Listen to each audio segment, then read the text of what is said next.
Welcome back to Podcast Bozo, where week after week, three bozos teach each other new things and learn from astonishing guests.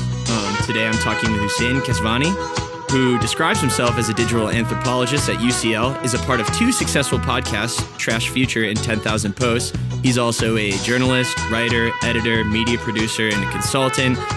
That's the short list. I'm your host, JJ. Usually I'm here with Eli and Sean, but they are out, they're working. Before we put our sweet lips in motion, we want to encourage you to contribute to the conversation, communicate with us over the social medias or our website, which is podcastbozo.com or at podcastbozo. Speaking of our website, go there, donate, and we'll read whatever you write in the donation message and write you a little backstory. And if you're not sure what that means, you'll have to donate to find out. Plus, all that money goes back into production of the podcast. So, Hussein, you were an editor for Mel Magazine, religion correspondent for BuzzFeed, and worked for Vice. I've said so many things about you, and go. Yeah. I mean, you did the like kind of Twitter research and the LinkedIn research, which I like commend you for a lot. I think you like hit most of them. I think I just like I'm like 20, I'm 29 at the moment, but I feel like I'm 42. I've like gone through a bunch of jobs, not really out of choice, but because all the companies I worked for either went bust or made me redundant. Yeah.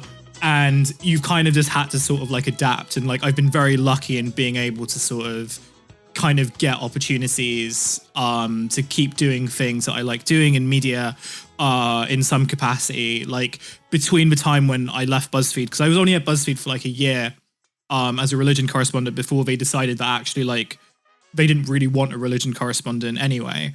So during that point up to like when I started working at Mel, I was doing kind of consulting work, but it wasn't really out of choice. It was more just like, what do I spend the rest of my time? Yeah. Like, what do I spend my life doing? And I just got very lucky that the one thing that I had been kind of working on, which was religion correspondence, and like working in digital media and stuff, there were lots of like small religious charities in London and parts of Europe that were looking to sort of expand digitally. And I just like happened to be one of the few people that sort of understood multiple spaces. So I keep kind of saying that a lot of like my career trajectory is really a lot of luck. But it wasn't something that I necessarily like intended. I really just wanted to kind of be a normal journalist who like covered politics and all that stuff. And like my attempts to keep getting to that point keep getting like thwarted by other things, which I'm not complaining about it. I'm just kind of saying, but like that's kind of the way that it is. And I think it's like one of those very conventional millennial stories, right? Yeah. About, I don't know, like what you make of that what you will. No, I think that's true. And you have very journalistic energy. And by that, I mean like you. And by that, I mean like actual like motivation and energy where you like, we've had a bunch of journalists on each one specializes in their own right, and probably wouldn't predominantly call themselves a journalist, but they end up they just have this energy where they're working for all these different publications and constantly thinking about their profession. Like things like we've had movie critics, we've had like NASA journalists, we've had, and now you with digital anthropology kind of seems like something, I mean, as you're getting your master's in it right now, it seems like something that you just can't help yourself, but just have this like, this pull in every direction and just keep developing. I don't know. I think it's very interesting.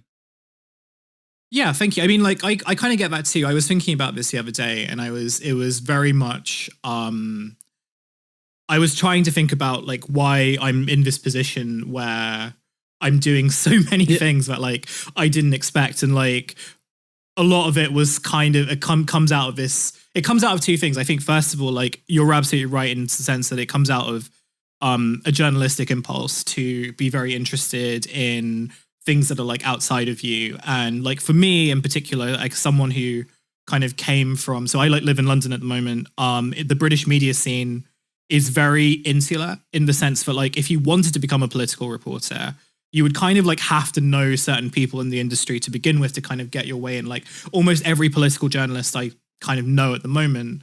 And this isn't like a critique on like their skill or anything, but it's just kind of like they went to City Journalism School, which is like London's version of going to Columbia Journalism School, right? They kind of knew people in the industry beforehand. They were able to kind of work for free for like long periods of time and like get supported by like family members and stuff like that. I didn't have all those luxuries. It's not to say that I didn't have like any luxuries. I lived with my parents for a long time. Like I only moved into my own place quite recently. But I think you have to have like certain like things working in your favor to kind of get to that point. And it comes at a time when like in digital media and especially like the explosion of digital culture, suddenly there were like outlets that were very interested in like what's going on online and like who are these kind of like obscure communities that we don't know much about but seem to be very like influential. And it was like one of those things where I just sort of happened to be there at the right time and was able to kind of translate a type of experience that I'd grown up with. And I'm sure like you did as well, like the kind of generation that sort of grows up in online subcultures. Sure. And has those interests that lead you to those subcultures, which then kind of lends itself to a particular arc of like writing where you're trying to kind of show that these communities that were like dismissed for a long time were actually like very like important. Yeah. And I think that's kind of when I think about everything that like I've been doing and the stuff I continue to do, I think it comes from that level of like curiosity about communities and cultures and subcultures that tend to be disregarded or like considered to sort of be unimportant until they make a big thing. And then all of a sudden, like people are asking, oh, where did these guys come from? And why do they think the way they do? And like, you know, the stuff is actually like very obvious and has been in plain sight for like a long time. Right. Just the coverage has been lacking. Right. It's funny that like I kind of feel like digital nomadic lifestyle has was kind of a fringe thing like 10 years ago. Is like I always considered it luxury, but it was definitely a like it was a very it was a very like libertarian thing as well, wasn't it? Yeah. And now I feel like especially with everything gone digital work wise, like it's just it's booming. And like I own a business, I do this on the side. We don't really make money from this. We just kind of so I wouldn't consider this a business, but I put a lot of time into it. So I'll consider it a passion, maybe is where that category falls onto. But what's that? Yeah, I mean, I was going to say that like I don't, just because you're like not making money from it or you're not making like a significant amount of money from it doesn't mean like it's not a viable business. Because I think that like with the expansion of digital nomadcy and also just like the kind of like buzz terms that I'm not a huge fan of personally, but tends to be used a lot, things like the hustle economy and like side gigs and like all those types of words, when you kind of really think about, and this like all these things that kind of coalesce around content strategy and content production. I think a lot of kind of like when we think about nomadcy and its relationship to business, I think that we should really expand or like develop from like, does this make money or does it not, to like how it's really like a reconstitution of time and how people like allocate their time on the basis of, I think that for a lot of people, time is really the only thing that they own. And like, it's the only thing that they can kind of control. And by extension, like it's the only thing that's been so kind of minutely commodified that you can sort of express that language of ownership that you can't really with like anything else that's material. Yeah, I like that. That was way better than I could have summed that up. I don't think I have the elegance in me to put it that way. But yeah, it's something I do. Like before the podcast, I would build communities for no reason, just because like 1 year the U.S. men's soccer team didn't make it to the World Cup, so I made a Facebook page. I made a bet with a friend that I could get a Facebook page to get like 1,000 supporters for the Iceland team. Like it was called Americans for Iceland. And I ended up meeting like the CEO through Iceland Air with that, and like getting a free trip to Iceland. That's great. And like meeting people. That's great. And so it like, I feel like that was kind of like, it's my drug and hobby. And I love digital. I love doing digital things like just like producing, learning about like audio production. And I have a feeling that you like this stuff too, because like, I mean, you consider yourself a producer. Do you produce your 2 podcasts that you're in? I used to. I don't anymore because I'm not a great producer. So when I like first started, so I started doing podcasting like in 2017, and the reason why it was during that time when like I got let go from BuzzFeed and I like really didn't really know what I was doing with my life. Because I had like so I graduated from my undergraduate in 2013. I failed to like get onto any sort of like, we call them graduate schemes in the UK, but it's kind of like your training program to become like a lawyer. And I was trying, like, I didn't really want to do it, but it was one of those things where like, it felt like a safe career and it felt like something that like would make my parents happy. So I was trying to become a lawyer. I couldn't do that. The one thing I did when I was in university, which was not kind of related to a career thing, was to work on the student newspaper. Like I enjoyed writing and I was like an editor, like a section editor for a little bit. So I decided to go try become a journalist, and I spent basically from 2013 to 2015, which is when I got my job at BuzzFeed, like really grafting, like working, like freelancing. I was freelancing for Vice. I was freelancing for like small newspapers. I was working at like a publication, like a trade publication, industry publication for like small grocery stores, like bodegas and stuff, right? Like a very weird place to be. But I was like working a lot on the basis that like my dream job was to kind of like get a job at the Guardian or something, and like getting the job at BuzzFeed kind of felt similar. So I felt that when I got at BuzzFeed, everything was sort of going to go up, and I was going to like go from religion reporter to like maybe doing something else, and then eventually becoming like a political correspondent, which was again what I really, really wanted to do at the time. Right.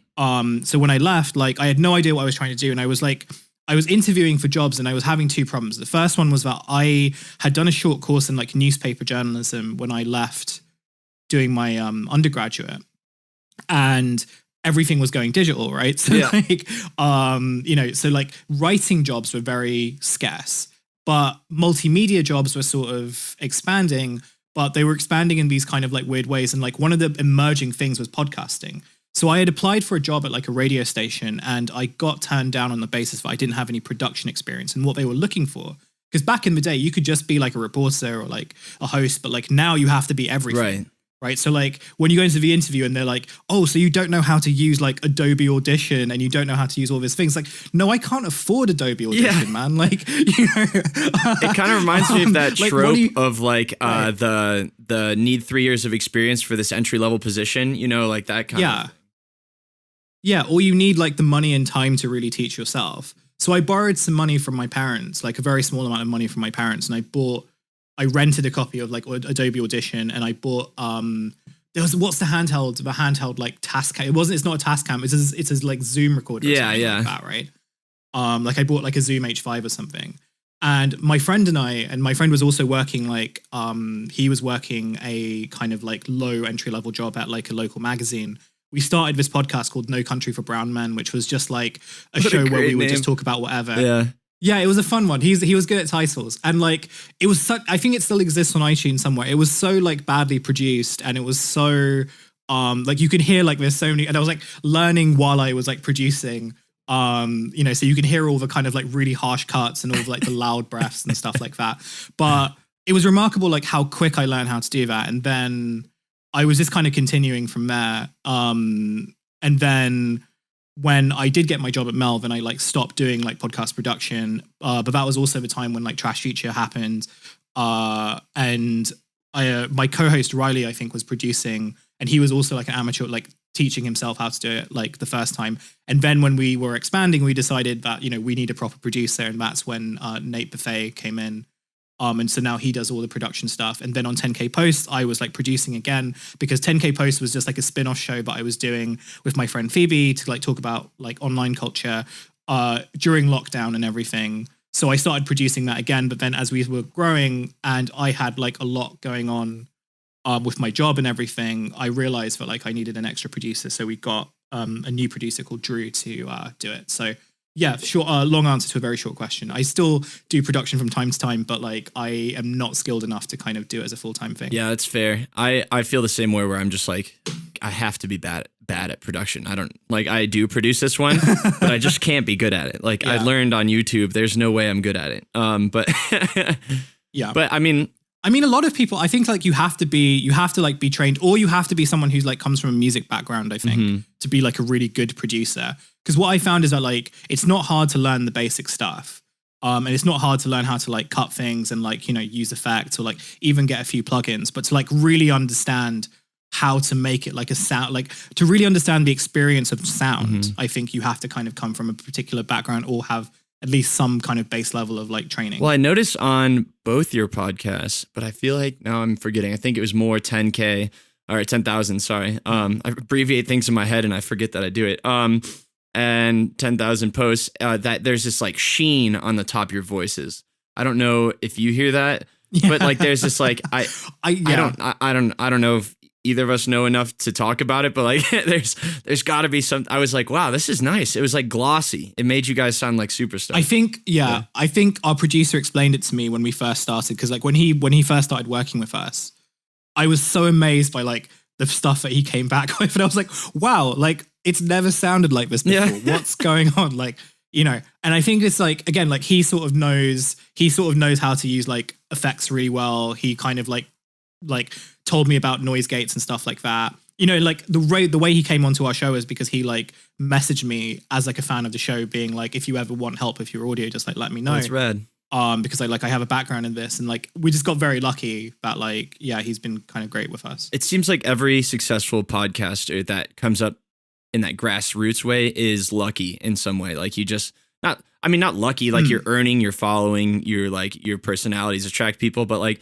there is that aspect of like, what are the chances that this extremely helpful individual also listens to our podcast and is interested in what we're talking about and reaches out and wants that? Like, that's pretty cool. I don't know. Yeah, it's great. And it's like one of the things that I really value about is like social media still, and also just like the type of stuff that we do, because like you're right to a degree that like there is kind of a big degree of luck into it. But at the same time, I think it also makes sense in that like you have a lot of creative people who are like freelancers, or who are people who are sort of going through very similar moments in life where, you know, when you work in a creative industry, like, you know, you kind of have to accept the precarity of it. Like, you know, you have to kind of accept that you are kind of looking for gigs. So while you're looking for people to help you out, more often than not, there are people looking for like, you know, something to kind of get them paid, or like something like some kind of thing to kind of keep them going. Yeah. So there is kind of this like symbiosis that comes again out of like the precarious nomad gig economy, like whatever you want to call it. Yeah. All the lurkers. That like can work in your favor. But like on a macro level is actually like kind of depressing at the same time. Yeah, it's for my business, I like cold outreach through Reddit largely. And there's some, most people are nice, but like there are some people that just make me feel like a piece of shit. Like they'll be like, I mean that's classic Reddit, right? Yeah, like, you know, it wouldn't be Reddit unless someone tried to like, you know, make you feel like shit. Yeah, and it's like I already feel self-conscious about like sales and that kind of stuff. Like that's not my job. I don't want to be doing that. Yeah. But like then they'll be like, you just wasted my time, or like you garbage spam, and I'm just like, oh god, I quit. I'll go. You're right. I hate this. Yeah. Yeah, it's not great. I remember like on Reddit once I asked, like I went on like a fitness forum to ask like what vitamin should I be taking. And like some of the responses I got from there was just like really ridiculous. It was really kind of just like people calling me like a beta cuck, and like, I don't know like how much of it was trolling or how much of it was like completely serious. Someone just getting mad at you. Like, look, yeah, like there was like this one guy that was kind of like private messaged me to get mad at me. Because not because of like me, but because his argument was by posting about vitamins and supplements, I was like a plant for big pharma. Wow. And it's one of these things that like fascinates me endlessly, because like, you know, a lot of the time when I was in Mel, like I was really fascinated by like the weird like online communities of men, but also like how suspicious they were of each other, especially on like bodybuilding forums, right? Yeah. And that ranges from like subreddits like Natty or Juice. I don't know if you've seen that, but where they like speculate which guys have been like using steroids and which ones haven't. But then like these conversations eventually like expand to kind of like people accusing people of like trying to kind of like push their supplements on like forums, and you know these supplements don't work, and like, oh no, you're actually undercutting me because you know you're friends with this guy, and like, you know, because again like a lot of these bodybuilders you know, they're kind of like doing side hustles selling like pills and powders and everything as well, right? So Right. now like these communities have all become like infiltrated by various MLM related ventures, and like no one trusts each other. And it's very, very interesting to watch, like as like an outsider. But it's also kind of, for me, it's like very instructive of like how the internet seems to be working right now as anyway. Yeah. That's man, you'd fit right in. I wish the other guys were here right now, because we love I'm addicted to strange personalities and like weird cultures on the internet, and Reddit is like a feeding ground for that. I mean, and now you're making me feel more self-conscious now, because I am one of those lurkers on the business forums and things like that. Like someone would be like, I'm having this problem with my business, and then I'll be like in their DMs like, did you say business? And then like,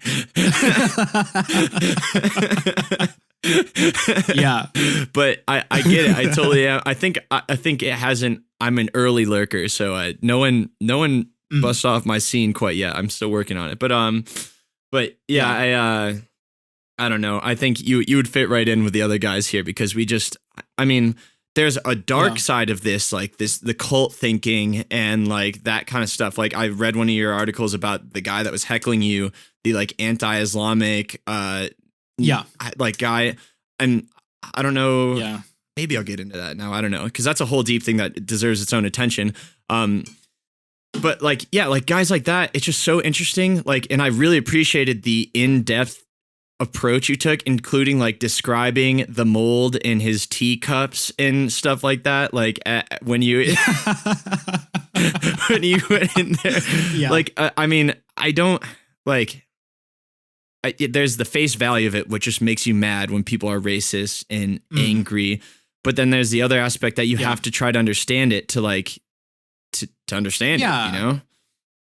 Yeah, and I think that comes from like a type of, again, it comes from like a type of experience growing up online, because I don't know whether you've noticed this, but I think for me, I had this kind of like higher level of tolerance that a lot of people, when they read it, were really surprised about. Like they were like, oh my God, like you tolerated this guy's racism for such a long time. And like, you know, why didn't you just like block him? And like, not only that, but you contacted him and you like, you know, had conversations with him. And it was kind of like, look, I've grown up, and, you know, we have grown up on like an internet where anyone who's sort of familiar with like the Chan sites and stuff has seen like a million times like worse things than someone sending you like a very milquetoast Islamophobic post, which was how our conversation with like my conversation with this guy started. So like as a bit of background for your listeners, like I wrote a book called Follow Miyaki, The Online World of British Muslims in 2019. It was kind of a collection of stories from my BuzzFeed days, which I never was able to kind of get published. And I knew that when I was writing the book, I kind of had to talk about like online Islamophobia and stuff. And I was really struggling to figure out how to do it. And like one night when I was working in my office quite late, I noticed that like a guy in my Twitter DMs was like messaging me on like the private section, which I don't really check that much. But when I did check, I was seeing that he was sending me a bunch of his stuff. And I was really curious as to like why he kept sending me these things, even though I never responded to him. And he had like been sending this to me for like months. So I just kind of like messaged him. I was just like, hey, like, why are you doing this? I haven't ever responded to you. Like, what's going on? And I was like, just very surprised about how sincere his like reply was, almost as if like he didn't expect anyone to like message him. You threw him and off I think his beat. over time, over a couple of weeks, when I was like just talking to him and stuff, and like, I noticed that, like he's kind of saying things that I don't think are really that human. They're, as in like, they're not coming from him. They're coming from like language that he's like picked up in like whatever kind of hole that he's in, and like whatever type of like browsing community that he's in. And like my position on this is that all of us are kind of like this in our own ways, right? We all kind of like pick up the way in which we develop our language, and the way in which we develop an online language is like, it's an experiential relation. In the same way that how people pick up languages in real life, right? Like, you know, and how we pick up dialects and everything. So because of that, I was kind of like, I want to know who this guy is like as a person, and compare it to like the type of language that he's using. Because a lot of the time when we talk about trolls, like we kind of dehumanize them. And, you know, and that's kind of how like particular policy is made. And that's how like social media companies like dealing with harassment. They're dealing, you know, they view trolls as these kind of like unwanted elements that are kind of disrupting a community when in reality, it's kind of like, no, these are like people that are part of your community and they are operating by the logic that like the platform kind of facilitates. Right. And they may be like at an end that they may be at like an end of that spectrum that you're not particularly comfortable with, but they do exist on that spectrum. They're not kind of like outside of it. And that's kind of where the idea for me to kind of approach this guy came from. And like, I messaged him, he lived in Birmingham. I was kind of like, why don't we meet up in Birmingham? Like, you know, we can meet in this coffee place. And he was like, no, I'd rather like, you know, speak to you in like my house. So I took the train to Birmingham. I then took a taxi to his house. I mean, like people say that now, and maybe it was, I think like, you know, I've had experience in like hostile environments before. Right. And like, I've done kind of like hostile environment training and everything. So I sort of knew, like I've done like stories where I've met like former ISIS fighters or like former like jihadis and stuff. So like it didn't really feel that dangerous. Fair enough. Yeah. This guy and his computer. And like, again, it was like one of those things where when it published and people were like, oh, you went to his house and like, you know, that's crazy. Like, you know, that's you know, did you not realize how dangerous that could have been? I was like, yeah, well, when you put it like that, maybe I just didn't really think about it. Yeah, so, you were just dead set on like your perception of the situation. Yeah, my thinking was also just like, I think like internally, I was also like, this guy isn't as unhinged as other trolls that I've seen, right? Yeah, fair. Like I've seen very unhinged trolls, who I think would be like dangerous to me.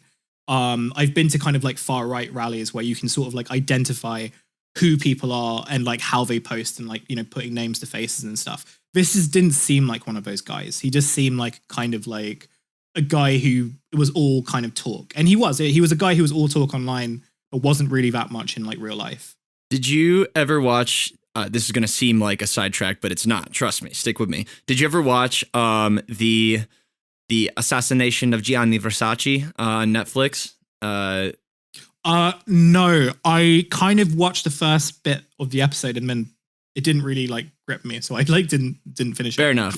For me, it was one of my favorite shows. I love those. I might have to reassess it. I might reassess it, like now that you've said that. Yeah, the main guy, Andrew Cunanan or whatever. I think that was it's been a while, but he the way they unfolded that story and like he is very. It starts with him like very obviously being the bad guy and being an asshole.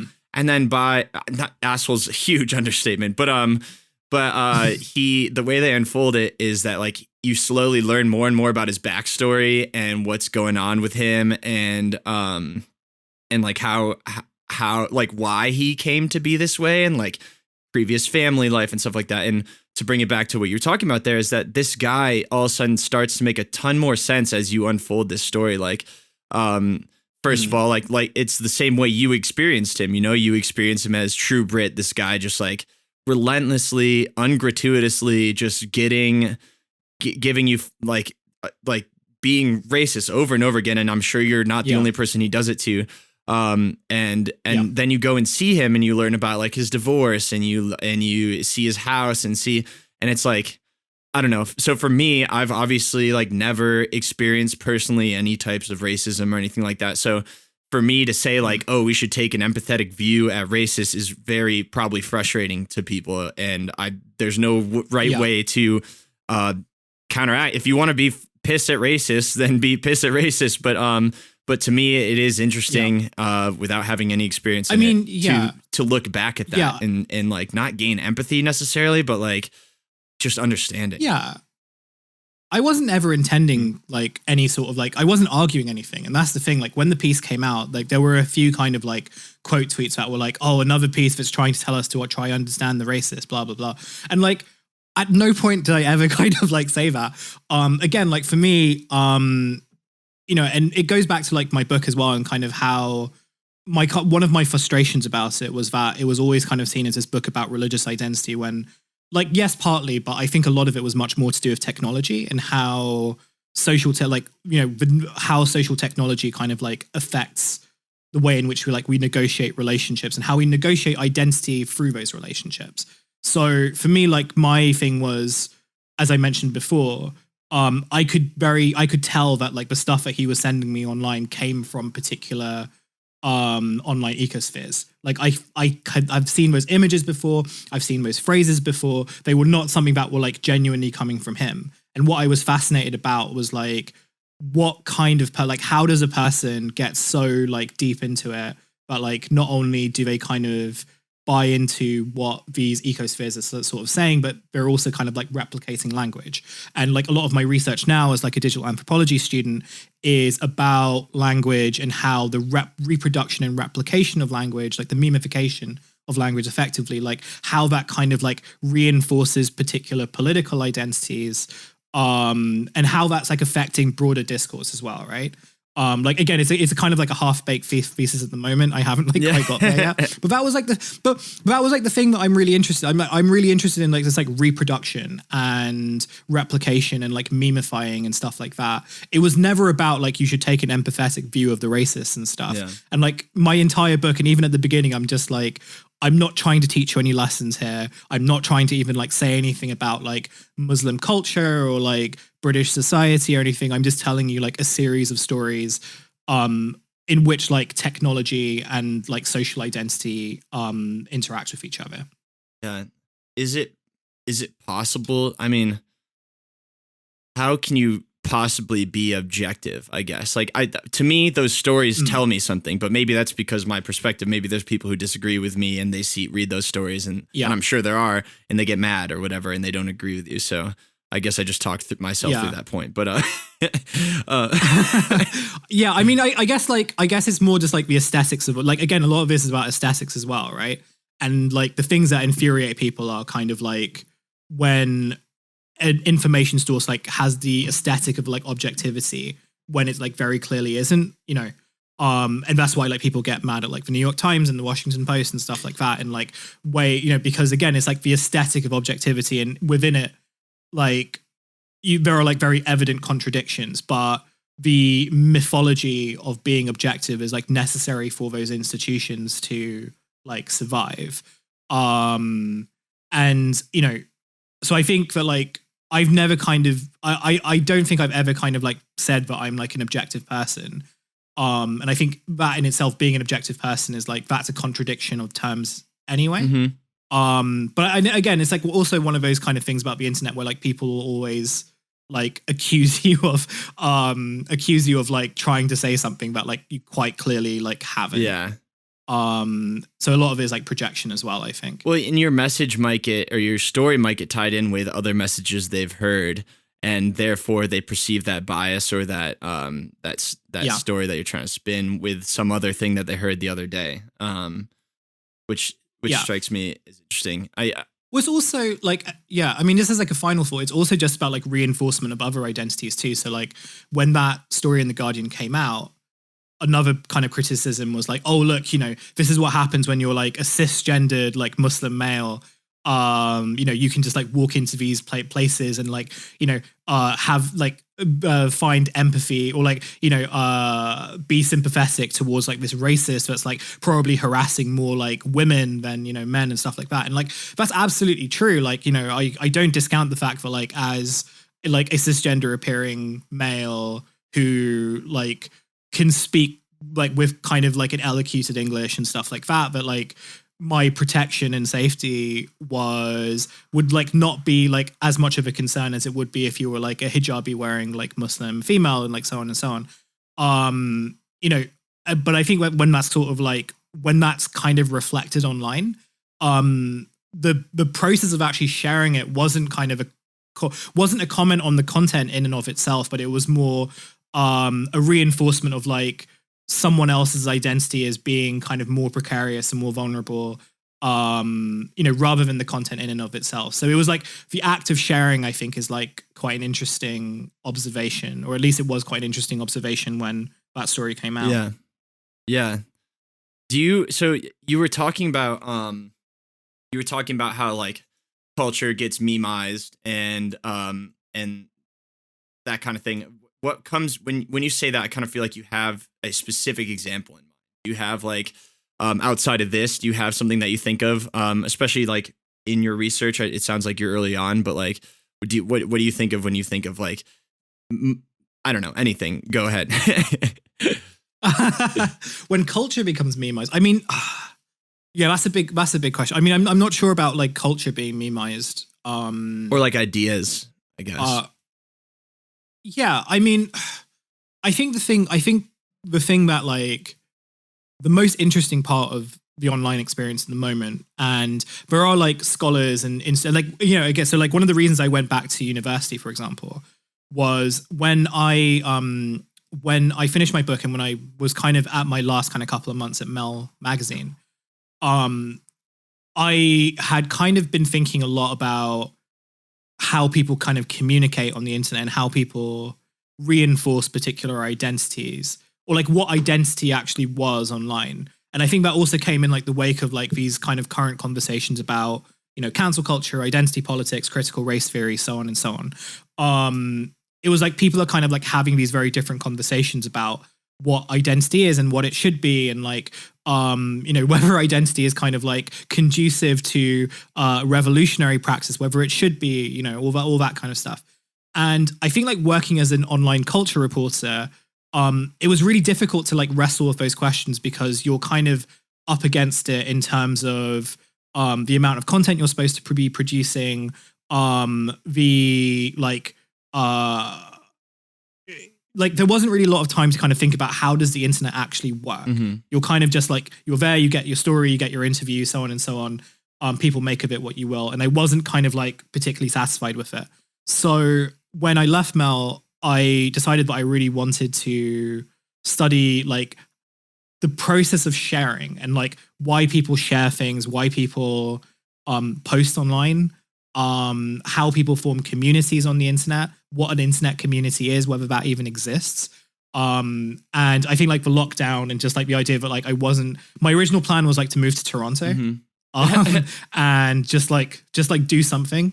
So when that kind of got scrapped, I was like, well, okay, I might as well like go to like college again and see if I can like learn something. And like, I'm quite grateful that I got the time to do that. In terms of like answering your first question, and I don't know whether this like I'll kind of be able to give it a good answer. No, yeah, you're fine. But I think like my position at the moment is that quite often we've sort of seen the internet as being either a reflection of the outside, or like a projection of the offline world, or something that's like very separate to it, right? There's that term that I hate, which is like Twitter is not real life, because I'm kind of like, it's not real life, but not for the reasons that you're saying, right? It's not, it doesn't, just because it's not real life does not mean it's like not significant. In many ways, it's much more significant than real life. But when you think about that, like, why is Twitter more significant than real life? It's because like the way in which information is hierarchized and the way that it's like archived, how things are shared, how like people and like users are viewed.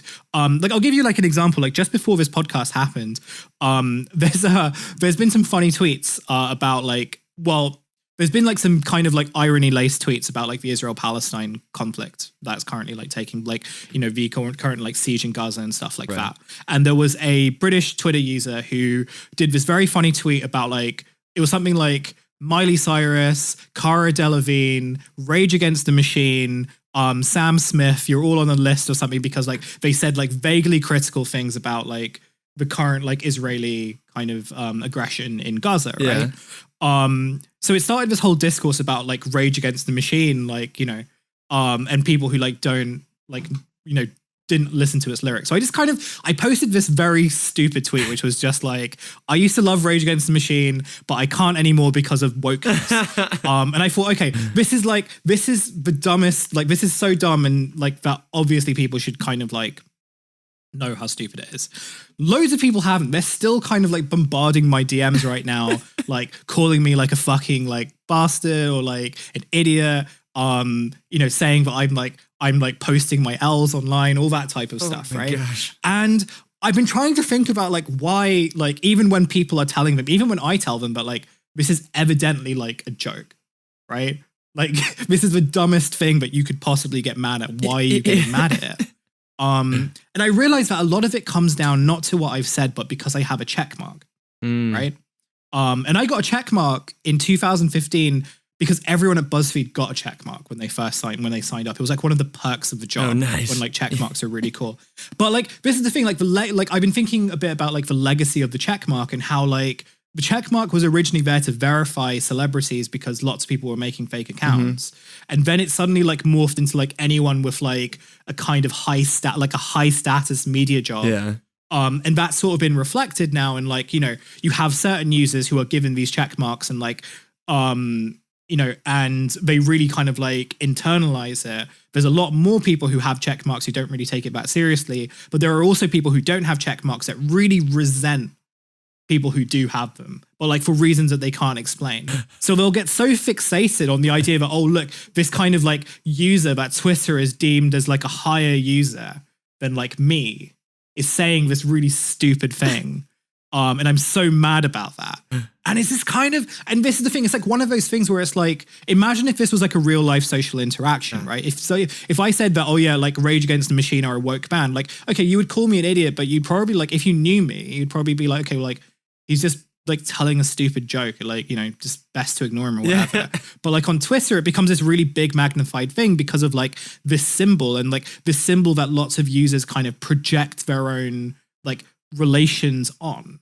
And what I'm trying to say is that like, this is a very different form of like social interaction and social communication that is very different from like the dynamics of offline. But the reason why it's important is like, there's a couple of reasons why this is important. First of all, like as the internet has kind of become very narrow, we're all kind of like just on the same kind of 4 or 5 websites, right? We're just like kind of, you know, there are very few like spaces that are like forums or they're like blogs or like, you know, these private places where you can kind of cultivate small communities and like orientate like communities around like in-jokes and kind of references and all those things. It's like, it's not to say that they don't exist, but they've become like far less prominent.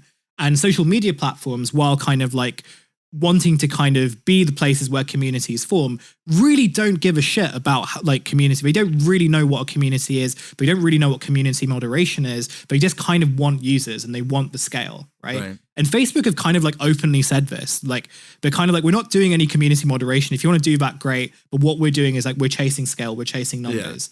Yeah. You know, and like Twitter is doing the same, Instagram is doing the same, etc. But like, you know, Facebook are really Facebook as a platform are like really the only people that are actually like openly saying it. And they leave the moderate, they outsource, so to speak, the moderation to the users. They're like, yeah, you can make your community, you can make sure who people behave in it or whatever. They don't like take any responsibility for it. Yeah, but they also don't provide an infrastructure for incentive, like with incentives to moderate properly, right? Because like there's no rewards in kind of doing moderation and dealing with difficult people. There's no like social currency in it, but like there are incentives in terms of growing your page. There are ways to monetize your page by growing it. There are ways of getting like, you know, Facebook for Business has its own like sponsorship networks and stuff like that. So like even for people who run groups, their incentive is still to like chase scale. What would be the incentive to kicking people off? Have you thought about that? Right. I mean, like, unless they're kind of like causing people to leave the group, like there's no real incentive to kick them off. And it's why like there are so many groups that like started off just being like meme sharing pages that are now kind of like MAGA, like, you know, MAGA hellholes or like QAnon places or like anti-vax spots and stuff like that, right? Yeah. It's like as you're chasing scale, suddenly like, you know, the incentives like change. And like, you know, these are things that platforms very much don't really care about or they incentivize. So as a result, we've got these like really big unworkable platforms where even having like a basic conversation, and we talk about this on 10K Posts all the time, like even having a very basic conversation with someone on Twitter is really, really difficult to do because like discoverability is so easy now, right? And like, you know, even if you have this small community of people, like it doesn't take that long for someone to kind of find it and then use it to their own ends or like hijack it or, you know, in a lot of cases, like retweet it to like their followers in a different community where all of a sudden like the language that is used changes. Like the most obvious example of this is stuff to do with wokeness because like this type of language that was once kind of like situated in very small spaces, like largely of like African-American young people, suddenly kind of just like blows out of proportion. And now like terms like woke mean something entirely different on the platform, and is recontextualized by people who like weren't in those environments. I don't know if that makes any sense. I know that was like a bit of a ramble. No, that does make sense. The way you're definitely an authority on Twitter compared to me. So the way you describe Twitter is it reminds me of like a Lord of the Flies / Animal Farm, like kind of weird digital microcosm or macrocosm. Really, it's just it's especially with the I don't know.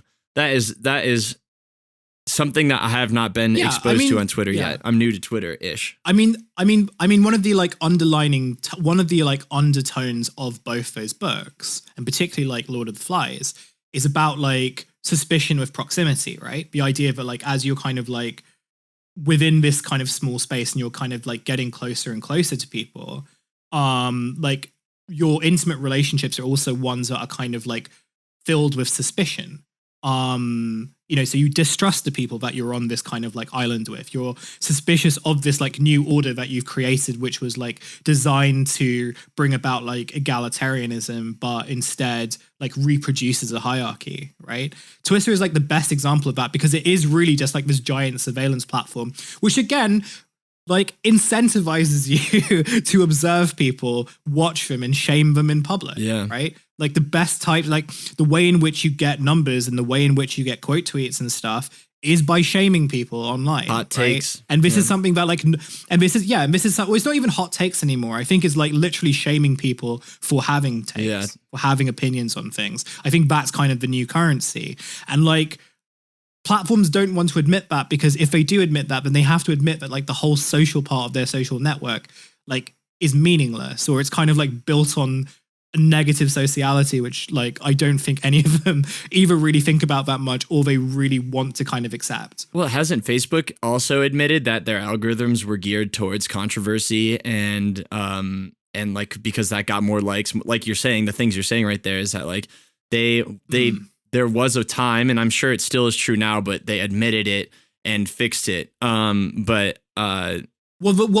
they've said, and I know that they said this because we did a 10K post episode on this, and it was written by the former deputy prime minister of the UK, Nick Clegg, who like does PR for Facebook now. He was like, yeah, like, you know, our algorithms did recommend quite extremist content and we are sorry about that. But also it's kind of your fault as well because, and his argument was like two things. First of all, it was like, it takes two to tango. So you have to engage with the material to begin with in order to kind of get it recommended. But like engagement on Facebook literally just means like seeing something on your timeline, right? Or like seeing it for like a few seconds. You know, the whole like video, like they kind of inflated their video figures really high on the basis that they counted like someone watching a video as someone watching it for like 5 or 10 seconds, right? Yeah. Basically scrolling by it with like some passive interest, like that counted as a view. And then Nick Clegg's second argument was like, if you don't want to see extremist content on Facebook, you have to like make a proactive effort to update your Facebook page. And I don't know whether you like use Facebook anymore, but like, it's basically like an unusable website. It's so difficult, especially if you've been there for a long time, to like manage everything. Like my Facebook at the moment is like a receptacle of like myself from 2007 to like 2014, which was probably the last year I used it like actively or like proficiently. And like, you know, there are kind of like hundreds of pages that I liked, you know, I have friends from like people who I can't even remember who are like on my Facebook page who are now like posting things again.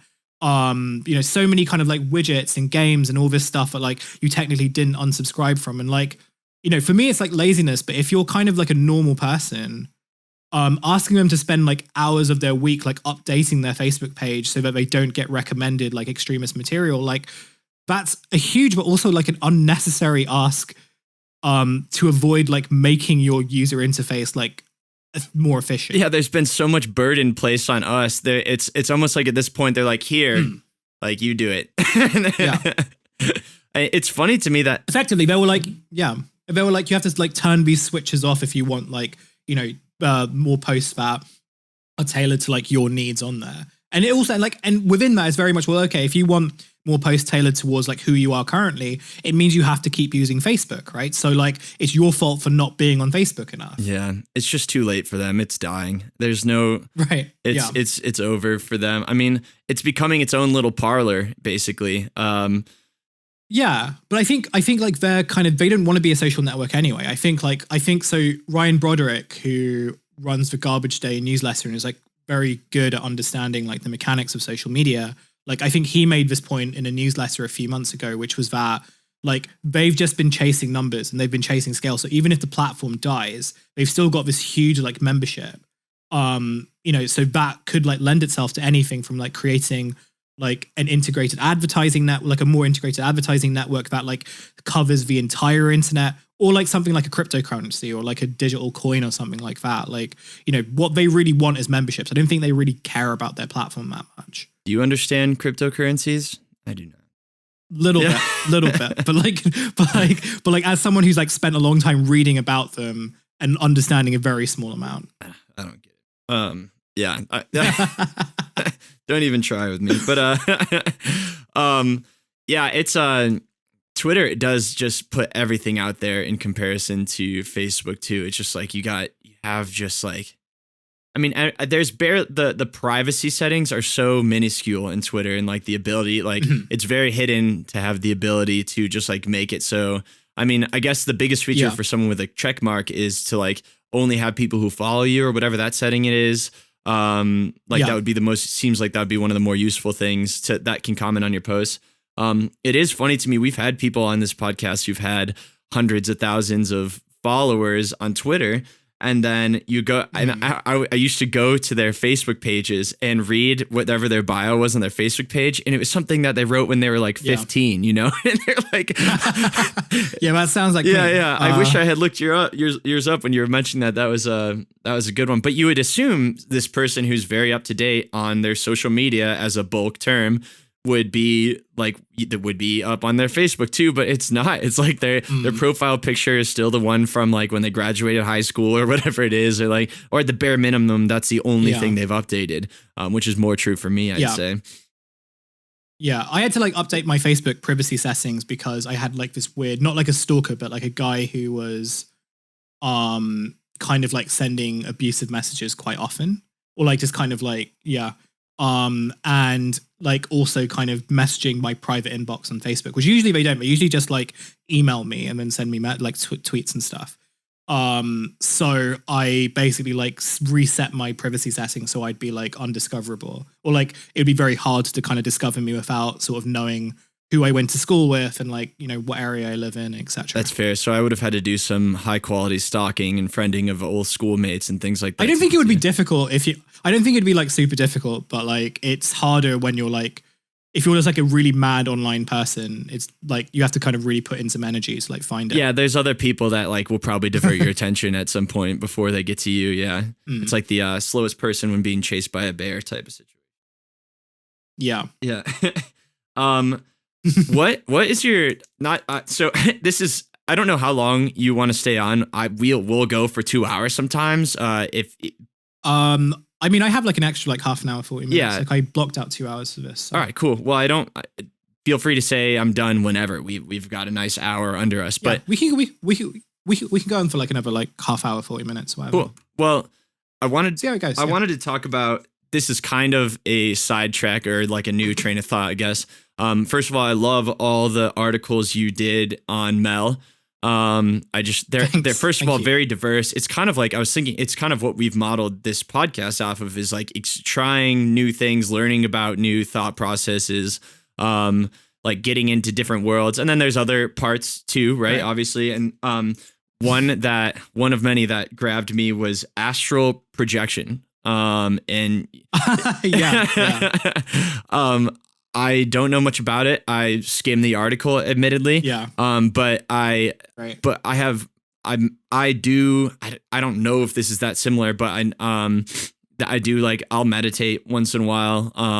And I know I've had friends that do like the breath of fire stuff, and like the breathing training where it gives you like the tension or whatever it is. You know what I'm talking about? Where there's a name for it, I think. It's a very like specific type of breathing. But yeah, it's like the and you do that for like 30 minutes, and then all of a sudden like your body will lock up and you have this intense pain. And then I don't know exactly what benefit, but tell me about astral projection. I love that it was used for the US Army. Of course they did crazy stuff like this, thinking that you could like what was it, like physical spying or metaphysical spying or something like that? Yeah, you could kind of like, it was part of the whole like, oh, there's I didn't write it that long ago, but I'm trying to remember it now.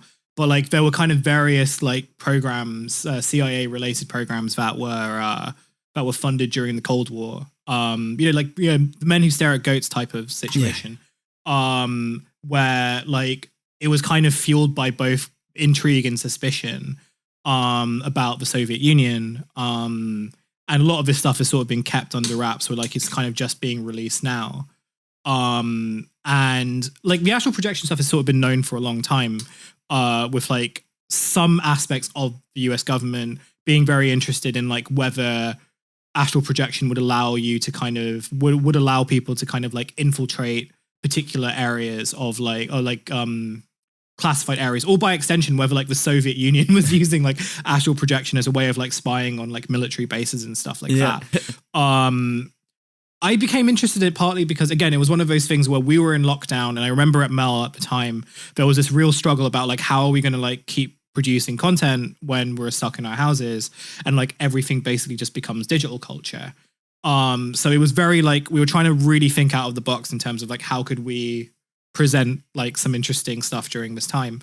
And on my Facebook page, and like this is the thing, I was using my Facebook page really as a way of like trying to find really weird communities. And like I had done this story about like MLMs in 2020.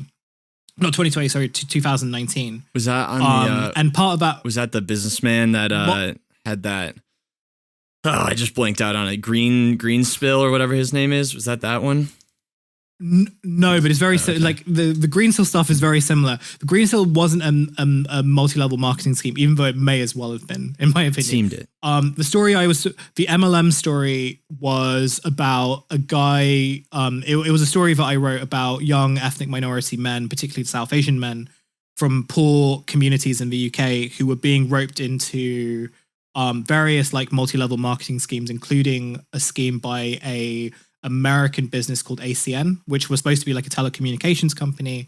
But they were still selling like they were still, at least on their website, were sort of selling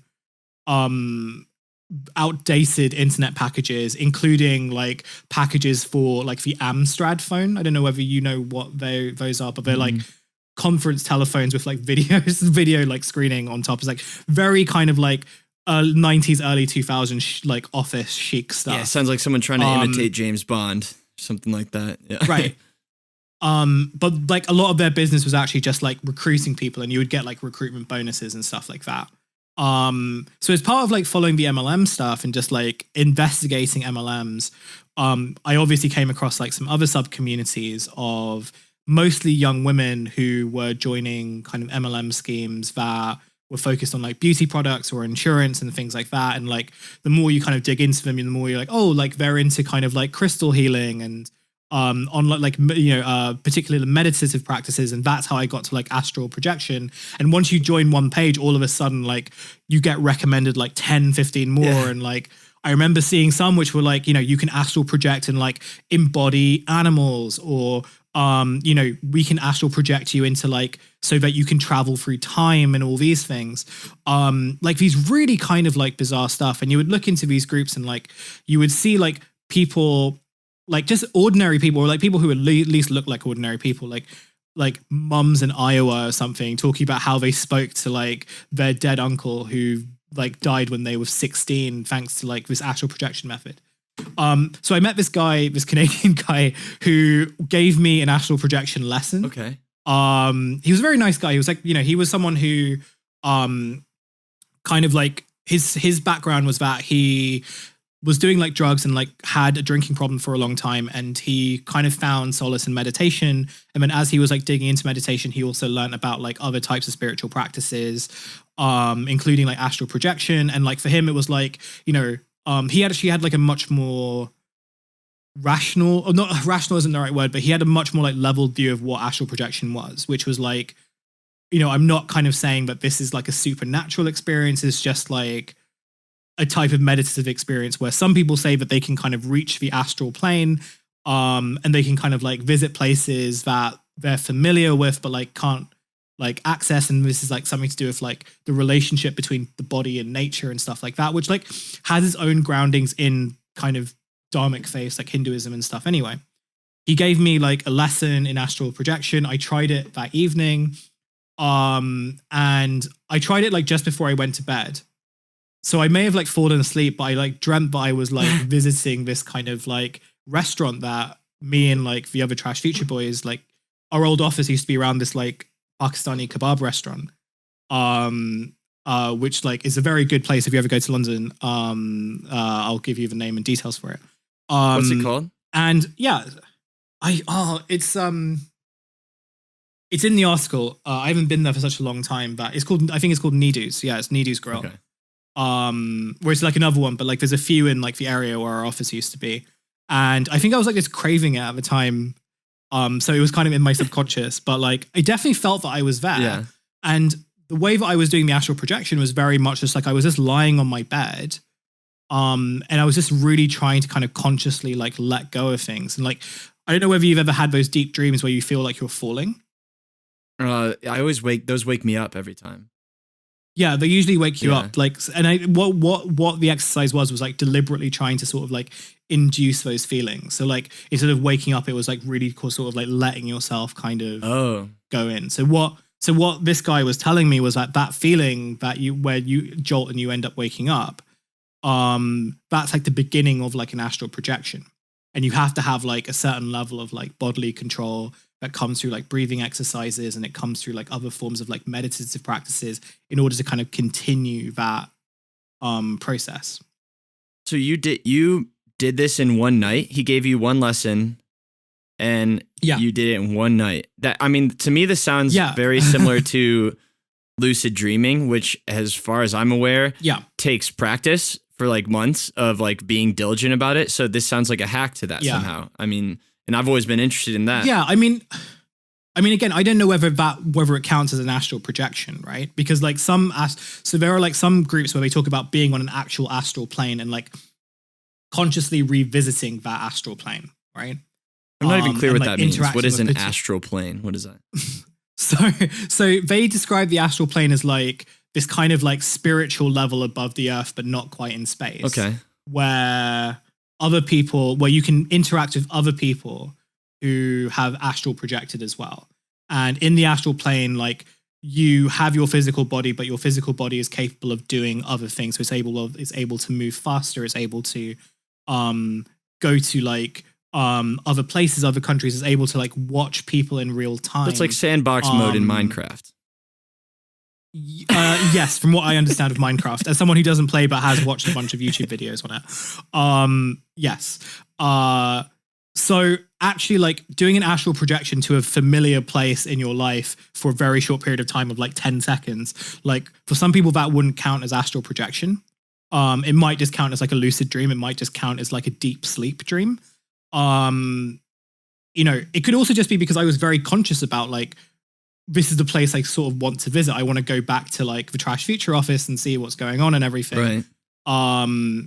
So, that kind of, and also I knew that I had a deadline. I had to write this article. So I was kind of like, look, I have to kind of get to this place. I have to get there in some capacity. I can't end the story by saying that I didn't reach that point. Yeah, and I fell asleep. The end, yeah. So I had to be like very conscious about it. So I just like, while it wasn't a lie, what I like thinking about it now, I do think to myself like, was it the fact that I was being so deliberate in terms of like what I was trying to do? But like, it would have actually been more surprising if I didn't get to that point. But yeah, you're right. Like, even the guy who was teaching me, he was like, yeah, it takes a long time to kind of like properly astral project and kind of like do the things that he describes in the article. Like he kind of describes to me how like he was able to with enough experience in the astral plane, he was able to develop particular powers, which meant that he was able to like fire lasers out of his eyes and like all that stuff, right? All these things that feels really surreal. Or if he's able to kind of like meet up with people in the astral plane. So he'll kind of say like, I might like teach people how to kind of do certain things when they get to the astral plane. So he was like telling me this one story about how one of his clients, or like one of the people that he teaches, had done enough practice to be on the astral plane, and like he would be there and he would run a session where he would basically teach this person how to like use their powers and stuff like that. And then at the end of this thing, the client would pay him money, right? And I was kind of just listening, and I was kind of like, this feels very surreal, but like I'm kind of buying it as well. Like it definitely like made me question some of my assumptions about, you know, what it is and everything. And like, there's like a Netflix show that came out quite recently where like astral projection was sort of like the kind of like hidden twist of the story or something. I don't know what it was called. Right.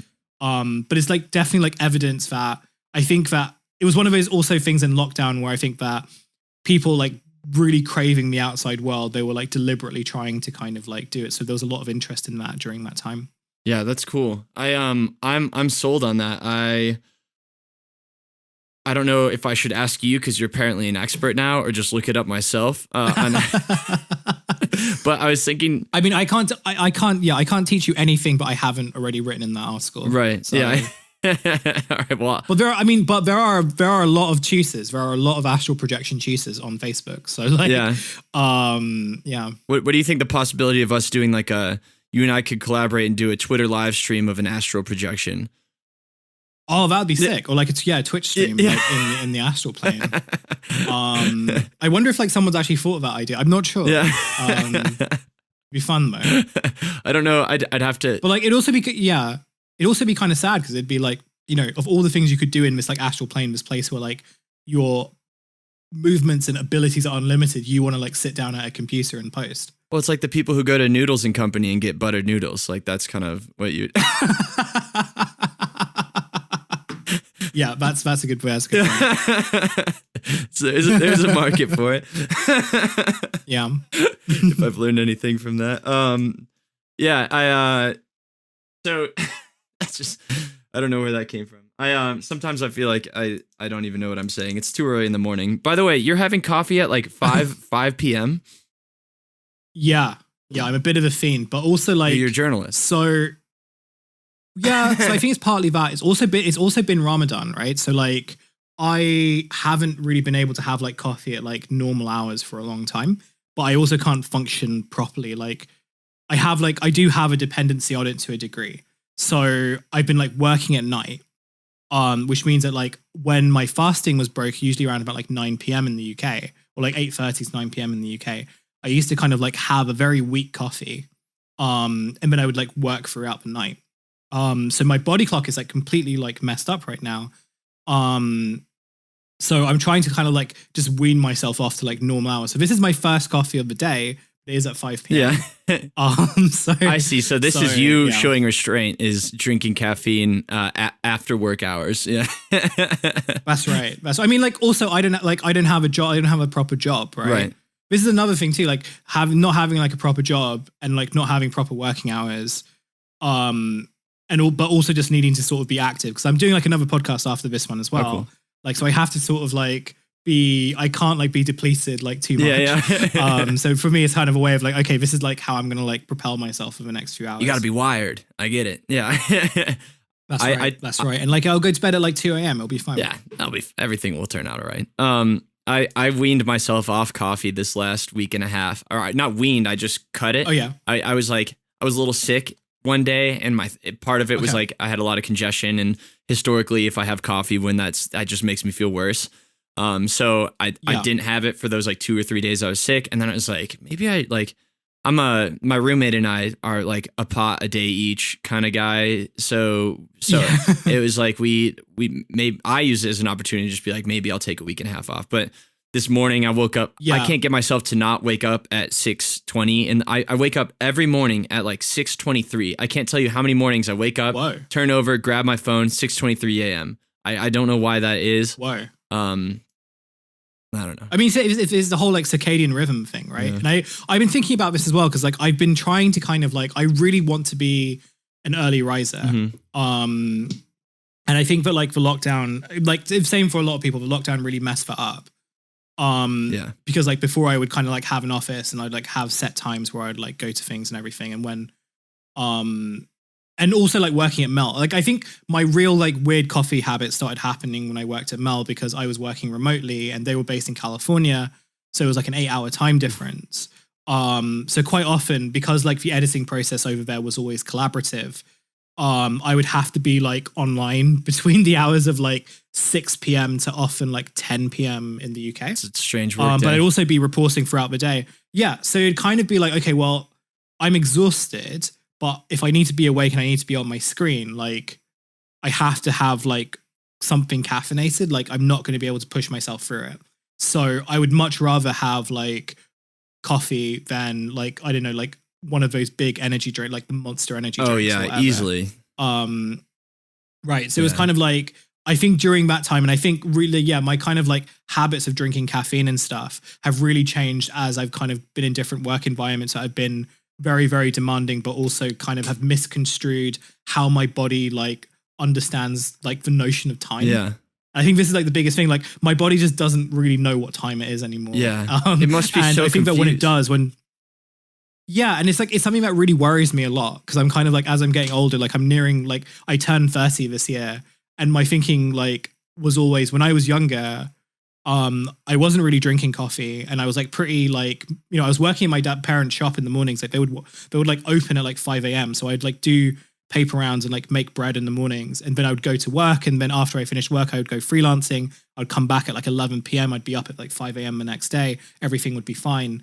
And then when I turned 27, like this switch just like clicked inside me, and all of a sudden like it was like I needed sleep, and I couldn't do all those things, and it was the first time I had to like reckon with the idea that my body just wasn't capable of like being as like resilient as it used to be. But it also came at this time when like I had the most demanding job of my life, and like we were also like building up Trashfuture, and I was like starting to think about my future and everything, and like all that stuff. So it really happened at like the most inconvenient time, and it's led to this point now where like I'm trying to kind of fix it slowly. Yeah, it's like why now? Why do you have to? I've been so non-dependent on sleep for so long, and now that I need it the least, or need to sleep the least, now I need to sleep more biologically. It's just, that's frustrating. That's the time you just yell at your body. Yeah. Yeah. Have you tried tea? I have. I'm not like a huge fan of it, but I do drink it at night. Mm-hmm. I know like in England, like obviously tea is like a big thing. True. But also because I'm like lactose intolerant, so like having tea with milk is something that I don't really do. So like black coffee has tended to always be better. I try to drink like chamomile tea in the evenings now. I was gonna guess you're a black coffee drinker. I decided while we were like properly hard. Yeah. I am too. I think I got that one from my mom. But yeah, I don't know. Tea, there's this like perception, like when I think of like a perception of doing something, and like doing something for the perception of it rather than like the actual benefits or whatever comes with it. I think of tea and whiskey. Tea for me is like tea is like that thing that you wake up in the morning, and if I want to get in the mindset, if I'm stressed out or something, I'll get a cup boiling, put some tea in it. Doesn't matter what kind. I'm not sophisticated. It's just the bags from the store. Yeah. And I'll sit outside if it's nice enough and just like not look at my phone. And something about that hot tea makes me feel like I've done something right to start the day. And then there's whiskey, where I've seen enough like Don Draper and Mad Men. There's whiskey where like there's nothing like sitting down in the leather couch with your legs crossed with a cup of whiskey at the end of a hard day. And, then, and just pretending that I'm really cool and sophisticated. Sometimes I'll even put on a record while I do it, and I mean that really just caps it all off. Yeah, you really have to kind of like embrace it, I think. Yeah. Like if you're gonna do that, you really have to like. But like I'll admit there have been like some douchey moments here where I've tried to sort of like replicate the kind of coffee house environment by like, brewing, like I bought all this kind of like coffee making equipment when lockdown started, like, how to grind your own beans and all that stuff. And like, as I do it, like, I put like, a jazz record on or something. And like, because it's only me that lives here, I'm kind of like, I really enjoy this. But if anyone else was here, if like my partner was here, or if anyone else was here, I like, they would just be thinking I'm like the biggest fucking douchebag in the world. That's true. I don't do that. Like, so here we have the same thing. Do you know what an AeroPress is for coffee? I do. I have an AeroPress. Yeah. So that's how I make ours. And first of all, we're making 3 pitchers a day. It's not the most efficient way to do that. But using it makes me feel like I'm doing it the right way, and I become a coffee snob because of it. And then, we have the record player. I'll put on like my Dolly Parton, which to me is classy for some reason because it's old. And I would never do that at my partner's house. I wouldn't. I would maybe secretly play some music in my headphones. But I don't know. That's an interesting point that you just brought up. And I have a coffee pot at her house. So I have that there. I'm a completely different person, it turns out. Coffee wise. Yeah, like the process, I think, the process is important, right? Yeah. And like, even, I don't know, to bring like the anthropology back into it, there's like a whole anthropology about like preparing food and preparing like coffee, like drinks and everything. And like, there's been a lot of work on like Japanese tea ceremonies and how like there's so much, like has so many like social processes like embedded and historical processes embedded into like the tea ceremony, but it becomes its own like sacred ritual, even though it's not kind of like really linked to any kind of like Shinto practice and stuff like that, at least as far as I'm aware. And I think that you can apply that to like coffee and like tea making and everything. I think like in the UK, for example, if you go to like tea houses, places where they do kind of English breakfast teas and afternoon teas and everything, there is this whole kind of process where you have to let your tea steep for a particular set of time, and it has to be at a particular temperature, and you have certain teas with certain like cakes and sandwiches and everything. And I think with like coffee, it's like, I think thanks to like social media and everything, there's this whole ecosystem about like coffee preparation, which like I'm obsessed with. Yeah. Like it's one of the things that I'm kind of I wrote an article about it as well, like about a guy called James Hoffman, who is a British coffee aficionado, world champion, like coffee brewer. And like his highly addictive videos where he just makes cups of coffee and like compares them. And he's like, you kind of think to yourself, like, there must be like a limited amount that you could really do with this. Like at what point does it all just become kind of like show and aesthetic and everything? But all his videos are just like really fascinating. And like, I become obsessed with the way like how, a grind sizes and like the difference between beans and light roasts and dark roasts and oxygenation, types of kettles, types of water. So I know so much about like, like types of kind of like soft water, hard water, how you measure it, how you kind of like temper water. There's like a type of routine where he does a double boil of like water. And like, that's just insane to me, but it's also just like, okay, I can understand why people enjoy this, right? I can understand why people would kind of, I don't know whether you've ever seen this genre of YouTube video where it's like morning routines.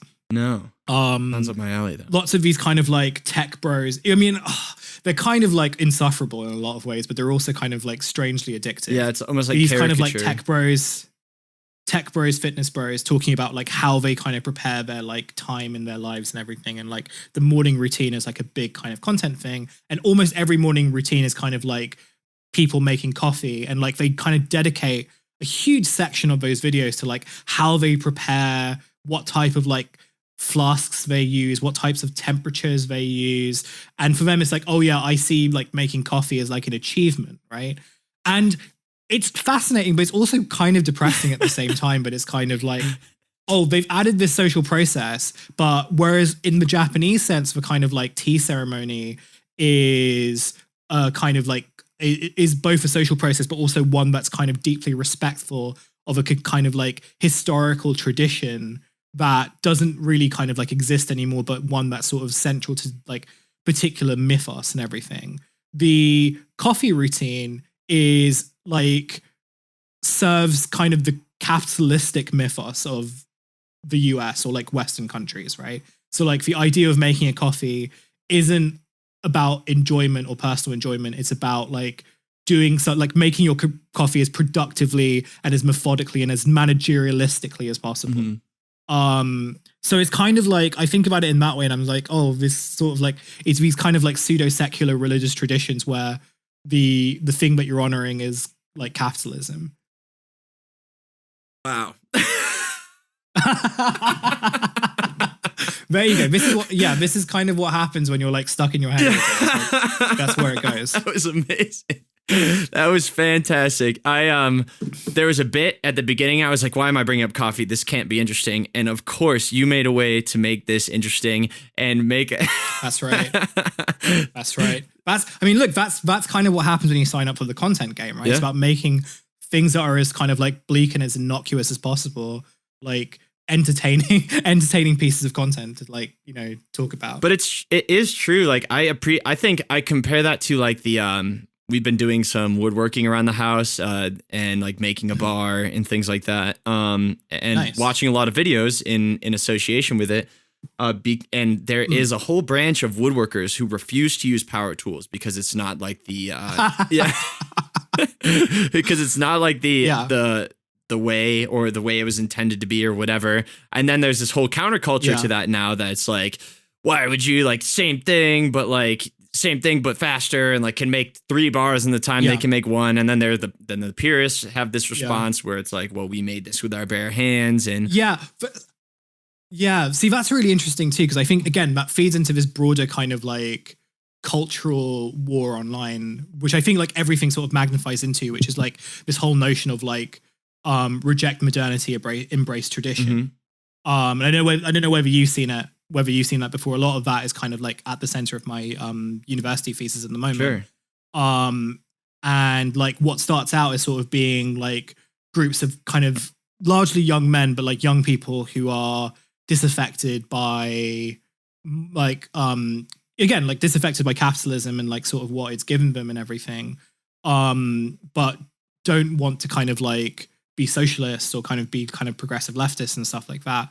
They instead kind of like imagine this like alternative world of the 50s where everything was like better and like, you know, cleaner and safer and all these things. And that ranges from like architecture. So like the way that I got into it was by architecture, and like following these accounts that really hate like brutalist architecture, like, or any forms of like social housing or housing for poor people and stuff like that. And they kind of like compare it to like these great grand Gothic cathedrals and palaces and stuff like that. And for them, it's like, you know, oh, we've gone from like these great like pieces of like architecture as art and these great cathedrals, and we've gone into like, you know, blocky Soviet style housing. And this is a reflection of what happens when a society loses religious reverence and stuff like that. Like, never mind the fact that like, you know, never mind like the challenges, like how impossible it would be to kind of like have a program that created Gothic architecture, or like the implausibility of doing that largely based on kind of material depletion and stuff like that. For them, it's very much like an aesthetic choice. But I think that is one of those kind of culture wars that's expanded so much that everything sort of absorbs into it.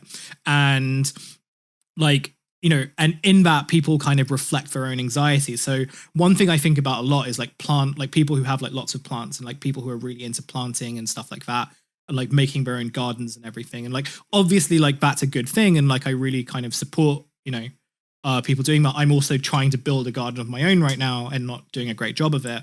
But I can't help but kind of think that the way that some people talk about the gardening and stuff like that, as like a rejection of like going to supermarkets or going to like a grocery store and stuff like that, you know, is a reflection of this broader anxiety about like capitalist consumer culture and efficiency, and like the desire to kind of make things by hand in like economies where outsourcing and like efficiency of scale like has become so dominant and also so destructive.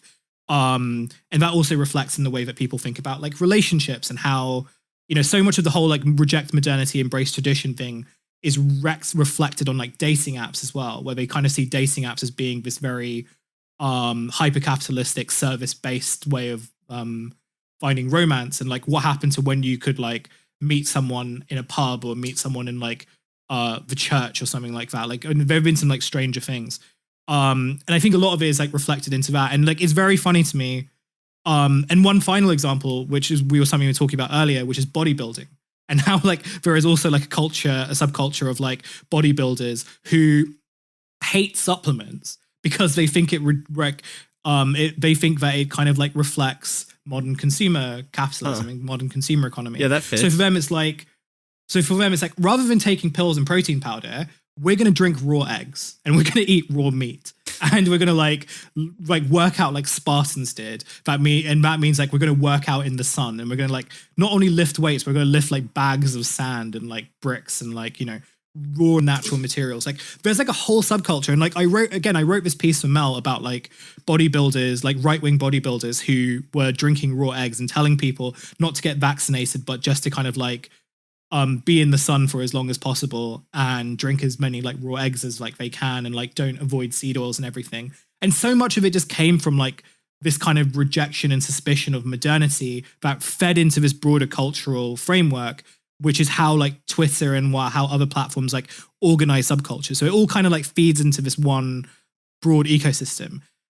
Which is to say, I'm sorry that I derailed your point about no, making nice woodwork. I'm just talk about like I cannot wait for I clipped together an episode trailer. I cannot wait to just the disjointed highlights that I'm going to put together for that. It's gonna be fun. It'll be ringing through my head. But you should start a podcast called like Art for Retro Capitalists.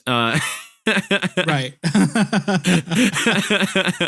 Because I mean, you have such a beautifully critical mind of like all of this stuff that like of taking these little subsects of culture, and I mean, it's right up my alley. Like thinking, but I can't think of that stuff on my own. So it's so cool thinking about like right wing bodybuilders. What a weird thing to focus on, but like there is so much content there, and it is such a thing. It all just strikes me as like Reddit, you know, like spending a little time on Reddit would expose you to a lot of these things, I'm assuming.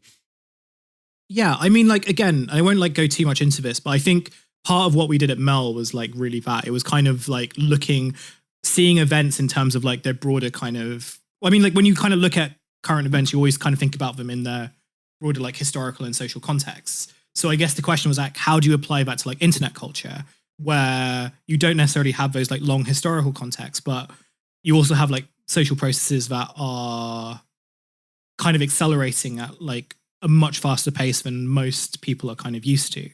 And the way that you would do that is to kind of like look at the broader subsets in which these kind of cultures come out of. Yeah. So there's not this idea that like an online like a bodybuilder kind of exists without a context.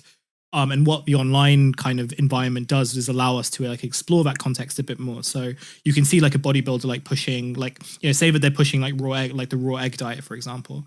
So you go on and you would see that, oh, like they're kind of really interested in cryptocurrencies, and they are like retweeting pictures of Gothic churches and like Bible verses.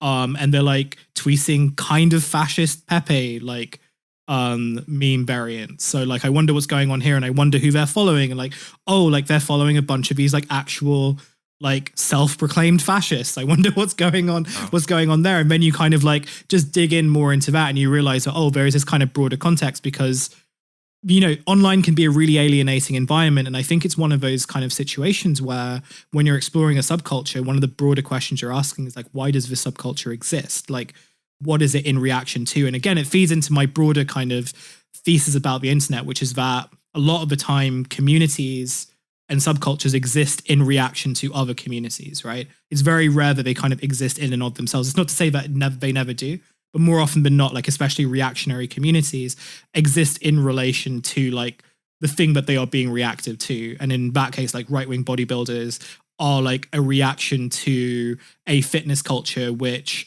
they view as like hyper-corporatized and which, you know, there is some validity to that, but then they also kind of extend into that by saying, oh, it's also become like highly feminized as well. So like, you know, gyms are kind of, you know, one of the funniest, like, one of the funniest like interviews I did with like one of the right-wing bodybuilders that never made it into the piece, but like might make it into my thesis at some point, is how he kind of had this theory about how gyms were built for women. So he was just like, oh yeah, like when I first like moved to this place in Portland, I had this gym, and like, you know, most of it was like heavy weights and lifting, and there was a small part of it that was now cardio. And then as the gym got bought up, like they expanded the cardio, and they kind of like, you know, reduced the kind of free weight section. And, you know, they kind of got rid of some of the specialist weights, and they made it into a yoga studio. You know, so like this is kind of an example of like the feminization of like even kind of traditional male spaces. And that's one reason why I like turned my garage into a gym. And it was like it was a really fascinating interview, because it was just like, this is how he's reacting to kind of like hyper-corporatizing of fitness spaces, which I think there is kind of a point to that, right? There is a point to like how commercialized these types of spaces have become, and how like a certain neoliberal logic of kind of like self-improvement for aesthetic reasons has kind of consumed particular areas of like fitness communities and everything. But the way that he jumped from that to kind of like, oh, this is another sign of like creeping feminism and Judith Butler and all that stuff, it was kind of like, oh, that's like quite a big leap. Like, how did you get to that point? Yeah. And, you know, again, that's also a product of like internet accelerationism as well, right? Like, we kind of make these leaps really, really fast. And that doesn't just apply to like subcultures, it also applies to like people trying to kind of like turn those subcultures into stories. That's incredible. I mean, talk about hitching your, I don't know, what's the phrase? Hitching to the right horse or whatever. Like, this is like what you're interested in is just like self-repeating, self-expanding like topics. Like, I'm sure there's just always going to be unlimited, always self-generating. There's more and more coming on. I mean, I hope so. I mean, at the same time, it's also really exhausting. Yeah. Like, yeah, sometimes it's kind of like, especially as, you know, when you spend more and more time on the internet, there's always that thing of like, you know, being unable to distinguish real life from internet culture, and like realizing that, you know, to live a proper life, you also have to like log off from time to time. And, you know, on the one hand, it's really useful for like research, and I'm like really glad that I can like, I'm one of those people that has spent so long becoming very familiar with the contours of like, yeah, the contours of the internet, that I can sort of recognize certain patterns. But it can also kind of like, yeah, it also just does affect your view of like the offline world, and that's not necessarily like a healthy thing. And I'm trying to kind of like rectify that as well. That's interesting, that balance there. And I know you have to go. It looks like we're at 1:30 now. But I've got like 10 more minutes. All right. So like, well, good. This might be a 10-minute question. I wanted, so, I mean, to kind of wrap things up, like this pursuit of digital anthropology seems like more like a capitalization on top of like your life's work so far. Hard to say life's work when you're so young, although your resume would indicate someone who's 55.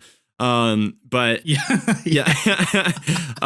but digital anthropology just seems like, I mean, first of all, as a podcaster and having listened to a couple or a few of your podcasts, it just seems like it's going to play so well into like, and it has and will forever play so well into your like analysis of culture and just like your perception of the world.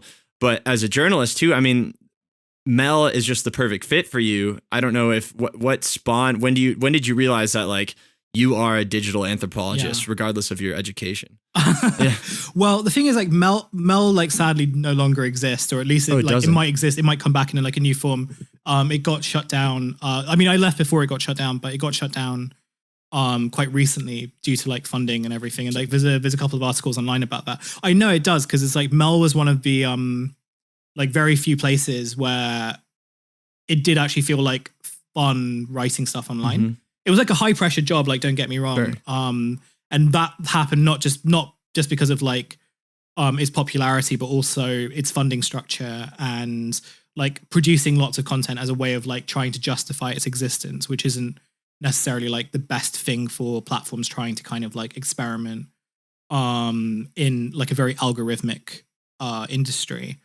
But I think you're right. Like, so when I left Mel, I left out of this like period of exhaustion, but as I mentioned in the earlier interview, I was like, I felt that there was, I didn't understand how the internet was working, and that I was trying to search for stuff without really understanding like why I was searching for them. So for me, like when I left, it was more of a way of trying to figure out how to kind of explore that interest in like the underlying social relations of like the internet, like how the internet exists as a set of social relations.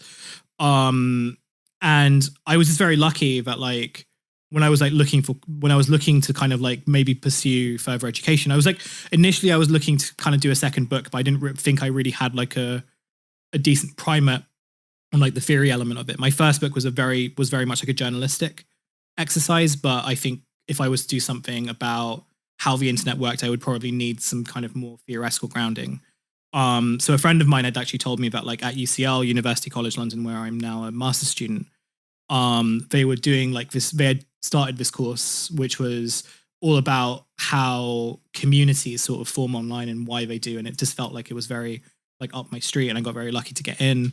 And it's been like, I'm at the tail end of it now where I'm just kind of working on my thesis, but I've been like very fortunate to kind of be in an environment where I've been able to kind of had the time to think about that stuff. And like, I think even some of the answers I've sort of given you now are things that I've been thinking about as a result of doing that course. And I don't think I would necessarily give those answers had I not kind of stepped away from journalism for a little bit. But yeah, like, I don't know, it's been really useful. It's been really kind of useful as like a kind of theoretical framework of like understanding how we live. And I think it's kind of just given further credence to like something that I knew was already there, which was that like online culture isn't something that's like separate from the offline world. And it's not something that is kind of like underlying it or reflecting it, but it's something that sort of exists in conjunction with it. And what people need to do is really study how platforms and how like the way in which platforms organize social interactions and social organizations, how that's kind of like reflecting the way in which we view ourselves, the way that we view ourselves as citizens, as like political participants, as social participants. How does it like, you know, one of the things I've been really fascinated with is how online culture like affects relationships and friendships, and how like the dominance of like transactional relationships, whether that's through like patronage models or subscription models and stuff like that, how they kind of affect the way in which we relate to each other. I don't know whether you've heard the term like parasocial relationship. I don't think so. Parasocial relationship is like, it's kind of like a relatively new term, which funnily enough isn't really accepted in anthropology right now because academic disciplines are always like delayed, but I think it's going to be like a very instructive thing for the field soon. And the parasocial relationship is really kind of like it designates a type of relationship where a user or like someone who subscribes to a content creator like develops a form of intimate relationship with a creator that isn't kind of like personalized in a way that a friendship is, but it's not kind of like a fan-based relationship where like the position between an artist and a fan is kind of like you have those degrees of separation. It's a completely different kind of relationship where for creators, it means they have to develop these intimate relationships with their fans in order to kind of keep being able to afford to do the things that they do. But for fans, like, it also means they kind of gain access to a creator's life that they wouldn't get to like a conventional celebrities. And I think that if you work in like, if you do any type of like podcasting or creative work, you'll confront it in some form or another. I know that like as Trashfuture has grown, all of us have had some sort of like experience with a parasocial relationship where, you know, we've kind of thought to ourselves for like, oh, this fan or like this kind of person who listens to our show is like asking really invasive and intimate questions. And like, you know, they're trying to access my personal Instagram. Like they're trying to like friend me on my personal Instagram. And when I accept them, they're like liking photos from 2014. And that's really weird to me. You know, but I kind of like, I don't know whether I can say anything because this person also like helps fund my show. And if they withdraw their funding, then, you know, how am I going to keep doing this thing that I would much rather be doing than like any other kind of like gig economy job? So it reflects this different kind of like social organization and social practice. And I think that as the gig economy keeps growing, this is going to become like way more common as a type of like way of organizing society. Which is something that we should be paying attention to. And I don't think that like, I think that by the time people realize it, it's going to be like a little bit too late. Yeah. So I guess like what I'm trying to do and what I'm hoping to do with like both my academic studies, but also 10K posts is to sort of show that we should be taking online culture much more seriously because its influence on society is much greater than we think it is, but it's also operating in a way that requires a much deeper thinking and seriousness than is currently being given. Cool. Yeah, and I'm definitely a subscriber to 10K posts at this point. Thank you. Thanks a lot. Yeah, and I was going to be a subscriber to Mel after reading all your articles, but I didn't realize they were done so hopefully they come back. Well, I mean, yeah, hopefully they'll come back and hopefully, because they were doing a great job, and I hope they like continue to write again in some capacity. Well, cool. I mean, I need to pee now, and I appreciate you spending this much time with just lonesome old me. It's been a blast talking to you. I always have to re-listen the episode to produce it, but I'm never this excited to re-listen to this, so I can finally understand half the things you said. So thank you so much. No, you were perfect. I appreciate it. And yeah, I love your podcasting work, and I'm excited to see what you do in the anthropology world. And let's keep in touch.